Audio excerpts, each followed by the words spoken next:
ಎಲ್ಲರಿಗೂ ನಮಸ್ಕಾರ ಸ್ನೇಹಿತರೆ, ಎಲ್ಲರಿಗೂ ಕೂಡ ವೆಲ್ಕಮ್ ಬ್ಯಾಕ್ ಟು ಸಖತ್ ಸಮಾಚಾರ ಕನ್ನಡ ಯೂಟ್ಯೂಬ್ ಚಾನಲ್ಗೆ ನಿಮಗೆಲ್ಲರಿಗೂ ಪ್ರೀತಿಯ ಸ್ವಾಗತ.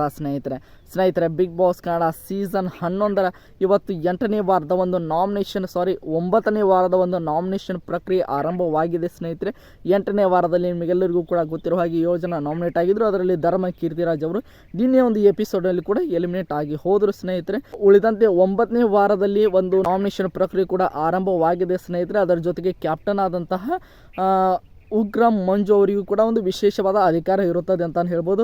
ನೀವು ಒಬ್ಬರನ್ನು ನೇರವಾಗಿ ನಾಮಿನೇಟ್ ಮಾಡುವಂತಹ ಅಧಿಕಾರವನ್ನು ಕೂಡ ಅವರಿಗೆ ಕೊಟ್ಟಿದ್ದಾರೆ. ಸ್ನೇಹಿತರೆ ಉಗ್ರ ಮಂಜು ಅವರು, ಕ್ಯಾಪ್ಟನ್ ಆದಂಥ ಉಗ್ರ ಮಂಜು ಅವರು ಆ ಒಂದು ಅಧಿಕಾರವನ್ನು ಬಳಸಿಕೊಂಡು ಈ ವಾರದಲ್ಲಿ ಒಂದು ನಾಮಿನೇಷನ್ ಪ್ರಕ್ರಿಯೆಯಲ್ಲಿ ಯಾರನ್ನು ನೇರವಾಗಿ ನಾಮಿನೇಟ್ ಮಾಡಿದರು ಎಂಬುದರ ಬಗ್ಗೆ ನಾನು ಈ ವಿಡಿಯೋದಲ್ಲಿ ನಿಮಗೆ ತಿಳಿಸ್ಕೊಡ್ತಾ ಹೋಗ್ತೇನೆ. ಸ್ನೇಹಿತರೆ ಅದಕ್ಕೋಸ್ಕರ ನಮ್ಮ ಚಾನಲ್ಗೆ ನೀವಿನ್ನು ಸಬ್ಸ್ಕ್ರೈಬ್ ಮಾಡ್ಕೊಂಡಿಲ್ಲ ಅಂದರೆ ಎಲ್ಲರೂ ಕೂಡ ಚಾನಲ್ಗೆ ದಯವಿಟ್ಟು ಸಬ್ಸ್ಕ್ರೈಬ್ ಮಾಡ್ಕೊಳ್ಳಿ. ಹಾಗೆ ಪಕ್ಕದಲ್ಲಿರುವಂತಹ ಬೆಲ್ ಐಕನ್ನ ಮಾತ್ರ ಕ್ಲಿಕ್ ಮಾಡೋದನ್ನು ಯಾವುದೇ ಕಾರಣಕ್ಕೂ ಮರೀಲಿಕ್ಕೆ ಹೋಗಬೇಡಿ. ಸ್ನೇಹಿತರೆ ಈಗ ಬಿಗ್ ಬಾಸ್ ಮನೆಯಲ್ಲಿ ಸದ್ಯ 13 ಜನ ಕಂಟೆಸ್ಟೆಂಟ್ಗಳು ಇದ್ದಾರೆ. ಸ್ನೇಹಿತರೆ 13 ಜನರ ಪೈಕಿ ಕ್ಯಾಪ್ಟನ್ ಉಗ್ರ ಮಂಜು ಅವರನ್ನು ಹೊರತುಪಡಿಸಿ 12 ಜನರು ಕೂಡ ಒಂದು ನಾಮಿನೇಷನ್ ಪ್ರಕ್ರಿಯೆಯಲ್ಲಿ ಪಾಲ್ಗೊಳ್ಳಬೇಕು. ಅಂದರೆ ಉಗ್ರ ಮಂಜು ಅವರು, ಕ್ಯಾಪ್ಟನ್ ಆದಂಥ ಉಗ್ರ ಮಂಜು ಅವರನ್ನು ಈ ವಾರ ಯಾರು ಕೂಡ ನಾಮಿನೇಟ್ ಮಾಡೋರು ಅಂತಿಲ್ಲ ಅನ್ನುವಂಥ ವಿಚಾರವನ್ನು ನಮ್ಮ ಬಿಗ್ ಬಾಸ್ ತಿಳಿಸಿದ್ದಾರೆ. ಸ್ನೇಹಿತರೆ ಅದರ ಜೊತೆಗೆ ನಾಮಿನೇಷನ್ ಆರಂಭವಾಗೋಕ್ಕಿಂತ ಮೊದಲು ಕ್ಯಾಪ್ಟನ್ ಮಂಜು ಅವರಿಗೆ ಒಂದು ಪ್ರಶ್ನೆಯನ್ನು ಬಿಗ್ ಬಾಸ್ ಕೇಳಿದ್ದಾರೆ ಅಂತಲೇ ಹೇಳ್ಬೋದು.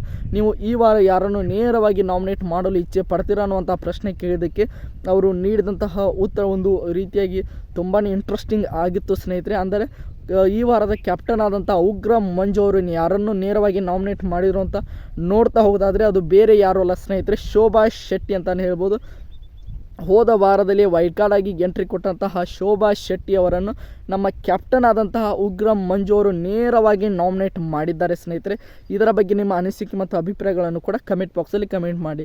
ಯಾಕಂದರೆ ಇವರು ತೆಗೆದುಕೊಂಡ ನಿರ್ಧಾರ ನಿಮಗೇನು ಆಶ್ಚರ್ಯ ಆಗಿತ್ತಾ ಅಥವಾ ಸೇಮ್ ಆ್ಯಸ್ ಯೂಸ್ವಲ್ ಅನ್ನಿಸ್ತಾ ಒಂದು ರೀತಿಯಾಗಿ ವಿಭಿನ್ನವಾಗಿತ್ತು ಎಂಬುದನ್ನು ಕೂಡ ಕಮೆಂಟ್ ಬಾಕ್ಸಲ್ಲಿ ಕಮೆಂಟ್ ಮಾಡಿ. ಸ್ನೇಹಿತರೆ ನಮ್ಮ ಕ್ಯಾಪ್ಟನ್ ಆದಂಥ ಉಗ್ರ ಮಂಜು ಅವರು ಶೋಭಾ ಶೆಟ್ಟಿ ಅವರನ್ನು ನೇರವಾಗಿ ನಾಮಿನೇಟ್ ಮಾಡಿದ್ದಾರೆ. ಸ್ನೇಹಿತರೆ ಈಗ ನಾಮಿನೇಷನ್ ಪ್ರಕ್ರಿಯೆ ಆರಂಭವಾಗಿದೆ.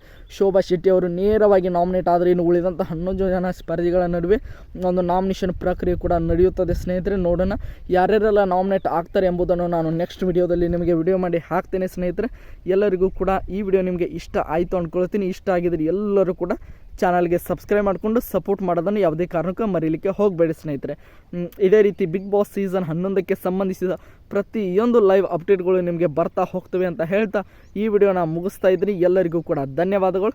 ಹೀಗೆ ಸಪೋರ್ಟ್ ಮಾಡ್ತಾಯಿರಿ, ಲೈಕ್ ಮಾಡಿ, ಶೇರ್ ಮಾಡಿ, ಹಾಗೆ ಸಬ್ಸ್ಕ್ರೈಬ್ ಮಾಡ್ಕೊಳ್ಳಿ. ಇದೇ ರೀತಿಯಾಗಿ ಕೊನೆಯವರೆಗೆ ನೋಡೋದಕ್ಕೆ ಧನ್ಯವಾದಗಳು. ಮುಂದಿನ ವಿಡಿಯೋದಲ್ಲಿ ಸಿಗೋಣ.